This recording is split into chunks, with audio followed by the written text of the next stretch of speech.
আমাৰ চিৰাংবাসী ৰাইজৰ কাৰণে সুখবৰ।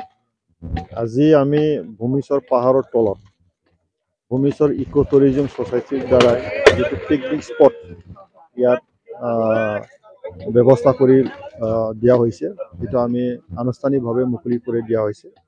খুব সুন্দৰ ধুনীয়া জাগা ঠাই হয়। কুজিয়া নদী আছে, ওচৰত পাহাৰ আছে, পাহাৰত উঠিব পাৰে, ইয়াৰ ব্যৱস্থা আছে চব, মন্দিৰো আছে ইয়াত। চাৰিওফালে ভাল এটা পৰিৱেশ।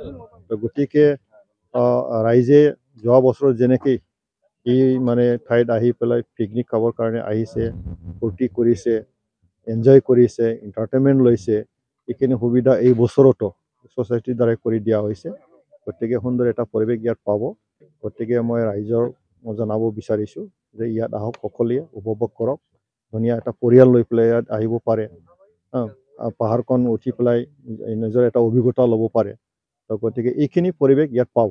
তো গতিকে মই আশা কৰিছোঁ যোৱাবাৰ বা বছৰে বছৰে যেনেকৈ ইয়াত মানুহে পিকনিক খাব আহে, এইবাৰো আহিব, সুন্দৰ এটা পৰিৱেশত এনজয় কৰি যাব। তো গতিকে মই ছ'চাইটিক ধন্যবাদ জনাইছোঁ যে এনেকুৱা সুন্দৰ ইয়াৰ ব্যৱস্থা কৰি ৰাখিছে। সকলোৱে ইয়াত মিলা প্ৰীতিৰে এটা এসাঁজ মানে কি কয় এইটো পিকনিক খাবৰ কাৰণে ইয়াত ব্যৱস্থা যিটো দিয়া হৈছে সেইটো উপভোগ কৰক, আহক, এনজয় কৰক।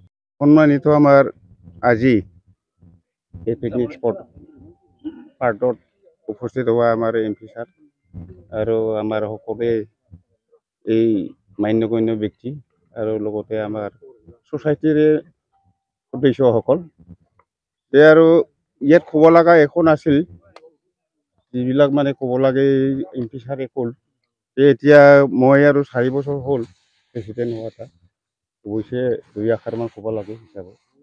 এনেকুৱা কৰি মই ক'ম যে আমাৰ ইয়াত আন বছৰৰ দৰে এই 4 বছৰ পৰ্যন্ত বৰ্তমানলৈ আমাৰ এই পিকনিক স্পটটো ভালদৰে চলি আহিছে। এতিয়া আৰু এই বছৰত কেনেকৈ চলে, ইয়াৰ মাজত আমি ভাবি চিন্তি কৰিব লাগিব যে আমি এই বছৰতো ভালদৰে চলাই নিম, আৰু ভালদৰে যাতে আৰু চলাই যাওক, আৰু ভালদৰে যিবিলাক মানে পিকনিক খাবলৈ আহে সেই নিয়ম অনুসৰি কৰক। এইবিলাকেই আৰু আমি শান্তিভাৱে থাকক।